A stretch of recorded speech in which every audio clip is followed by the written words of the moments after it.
So folks, I'm back with you.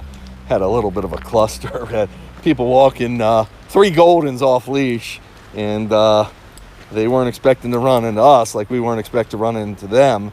On top of that, we got this big cluster of trees down.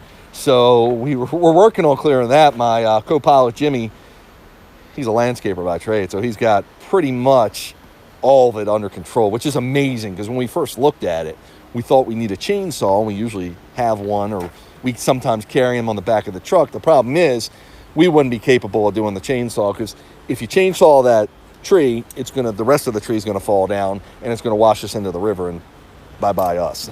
So what he's trying to do is make a path through there using, we always carry a saw with us, a hand saw, using the hand saw, and he's doing a heck of a job. But while that was happening, people were approaching, they couldn't see us and we couldn't see them, with some golden retrievers off leash, which, I understand people are off leash, and they pretty much got a handle on them, except for one got away and was coming to Lola. I got right up. I didn't even see it because I was worried. I didn't know there were 3. I thought 2, and it went around me and got to her. And dogs they're curious. So it's usually before a confrontation is going to occur, usually there's going to be some sniffing, and you can see how it goes. He was getting a little aggressive with her. I was able to come right there, and I was going to grab him, but as soon as he heard me raise my voice, he said, okay, I'll stop. And, he could have been a male since she's a female, but she's so awesome, and she did so good. You're a good girl. You're a good girl. I love you, good girl. And the boys were trying to get at him too, protect their little sister. So it was a cluster. But bottom line is, nobody got hurt.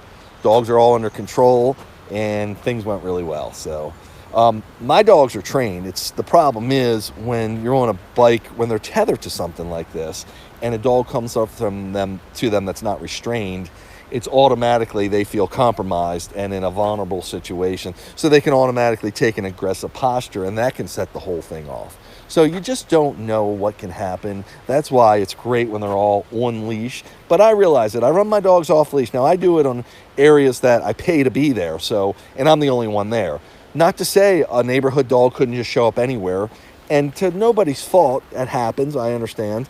But it's a little different. But here, it is a public place, and it's hard to have the dogs off leash. And you think your dog's well trained.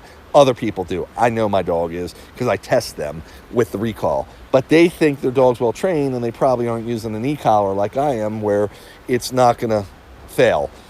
Their method of just calling the dog through training, through food motivation, whatever, when they see another dog, that method's usually out the window. So that's where we're at. No damage done. All good. Good learning experience for my guys. I mean, they pretty much stayed still. They started moving the bike a little because I was approaching the dog. When you approach an animal,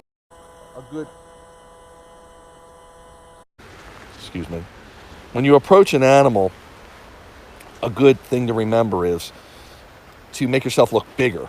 Almost like, a bear sees a small person, whatever, small animal, they might try to attack. When you make yourself look big, they say, oh, wait, they might think twice about doing it.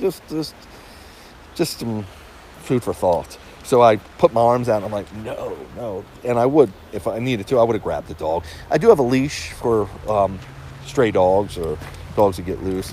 And I was going to put that right on him or her until the owners could be there. So it's all good. And I'm a dog guy, so I totally understand. I mean, listen, if I got bit by the dog, it would be fine. I'd rather get bit than my dogs get bit. And I'd rather hurt than they hurt. So I was prepared to take what I needed to do to keep these dogs from having the confrontation. It just messed me up a little bit when the one dog got through that I didn't see. All good, folks. So this is precarious. Now, you can go back in the WooFDriving YouTube library and see Rhett and I. Rhett's a co-pilot of mine. He was my co-pilot for about 3 years, going back probably 3-4 years ago at this point now.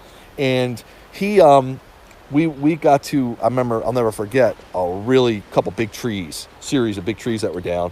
The only way to get the dogs through was to and this happened a few times, but this one particular incident was kind of epic. We took the dogs off. They had to climb the tree in the snow, and it just looked so majestic and so out of this world.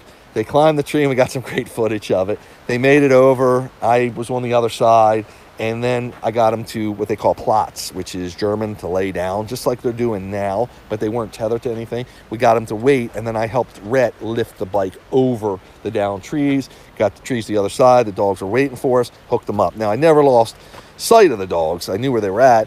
I didn't have a leash on them because there was just no way to leash them. And if I tethered them to me, which I can always do, I couldn't help Rhett with a bike. It would have been too much. So epic stories like this happen all the time. And that's why I say, tune into my videos, check me out on my social media because I report about it. And it's really about the teamwork, that the dogs cooperate and work with us, and the work we go. Cool, you think we're going to do it? I got to take dogs off? You got to take the dogs off, take them by yourself, and get them on the other side. Okay, do you think I should get as close as I can so we can see what kind of camera height we need to do? And then take them from there instead of walking them from this distance?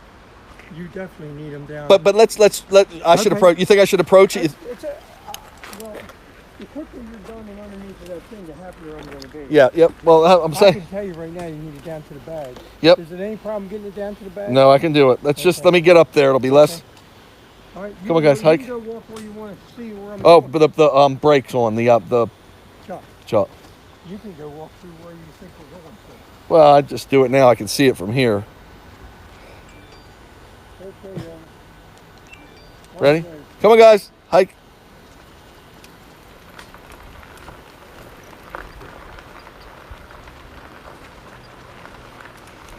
Oh. Oh. Okay, Jimmy.